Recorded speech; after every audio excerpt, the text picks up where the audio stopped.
Alright guys, the good people over at Boldr were kind enough to send over a couple of Globetrotters for us to check out, so I'm going to share them with you. First off, probably my pick of the two, just because of the black and the blue bezel or Batman or whatever you want to call it. I think just has a really good look to it.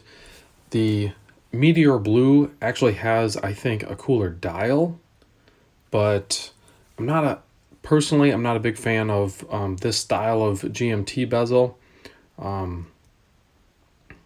know some people may just like it more just because it has all of the different names of the time zones that you would maybe be tracking. As you rotate around, it's easy to select. I'm just not used to that format. This format makes more sense to me, the 24-hour bezel. So it's just a personal preference. So whichever model you like, they have a bunch of different colorways. They have a Pepsi one. I think they're sold out of the green one, but I'll put a link to their website in the description. You can definitely go check them out if this is a watch that you're interested in. The price points, this style one here without the Meteor dial is $7.99. I'm not sure if there's any discounts or any other sources. I'm just going by the information that was provided to me. If you look at the Meteor dial, you're looking at $8.99. Other than that, they are the same case and movement and everything like that. There is a subtle difference on the back side.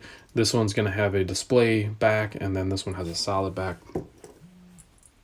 So the movement used is the ETA 2893-2.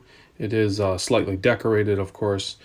You won't see it on this model, but the loom is a BGW9. I'll give you a loom shot at the end.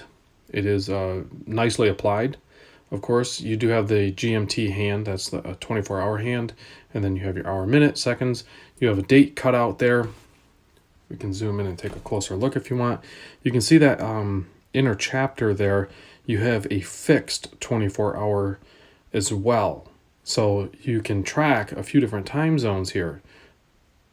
Because you have your rotating outer, you have your fixed center, you have your hour and minute on your 12-hour rotation, and then you have your 24-hour hand. So you definitely have some options here, however you want to play it.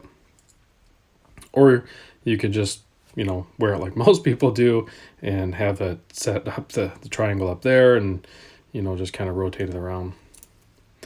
Offset crown, always a pleasure to wear. You can see this is a very beefy case, brushing in multiple different directions.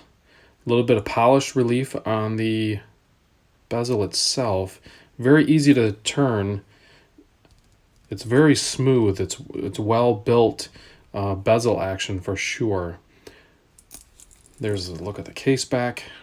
On this guy, you can see they're all, I think, labeled as limited edition. This was a smaller run, I think. I don't know the count, the number that they did. We're going to cover the buckle here in a second, but here you can see this one has a really nice display case back, and you can see a little bit of decoration on that 2893 ETA movement. Of course, you have sapphire crystal, flat sapphire crystal with AR coating on the top side, which looks great. This dial is definitely more nicer to look at. You can see it's pretty wild.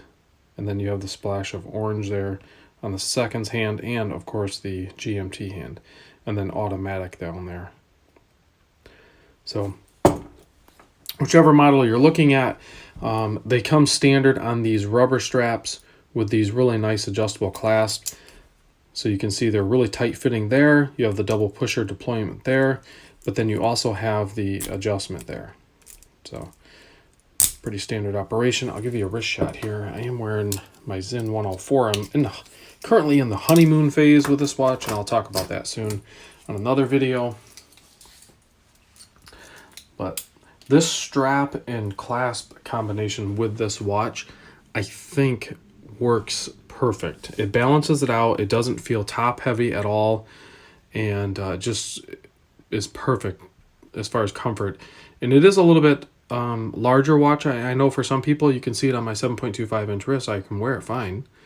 Partly because I like that offset crown, but you got to keep in mind that this is a 44.2 millimeter watch with a they say 50 mil lug to lug, so I'm not really sure where they're measuring to. I measure at 53 mil and 14.6 thick, 22 mil lug width, but it really doesn't feel that big on wrist. It feels really comfortable on wrist, and I think that's because of this tight fitting strap, and it's thick, but it like just it holds in place, so it doesn't move around, so it doesn't feel big and thick on wrist. It works fine.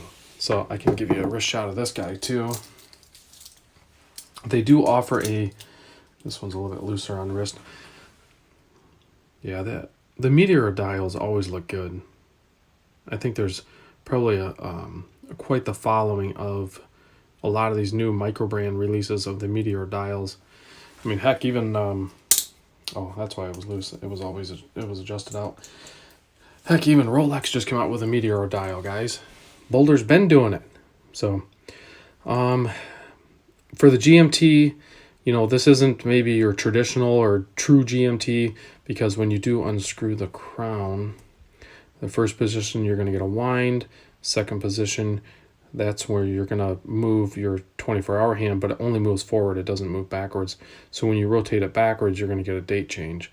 And then the last position is your hack, and you're going to be able to set your hour and minute hand, which, I mean, also rotates the GMT hand as well. But so it's a little bit different function of a GMT than what most people would like or are used to, but it certainly does work. Once you get it set up, it does work. So it just doesn't have the jumping local time like I think most people prefer, but once you get them set up, I mean, most people that are buying these GMTs, they're not even really using them like how they're originally intended for. So in my experience, from what I've seen on the forums, but certainly some people do, I'm sure. So I'm going to close you out with a loom shot. Let me get these lamps shut off, and we're going to take a look at that BGW9 loom application. I didn't charge these. These are just from my studio lights, and you can see with another pro of going with a 24-hour bezel is it's fully loomed, whereas the one with all the cities on it, you're not going to get that. So that would be my pick. As much as I like the Meteor dial, the full loomed bezel in the two-tone ceramic, I think is just a better look for me. So, all right, guys, thanks for watching. I will see you very soon on the next video.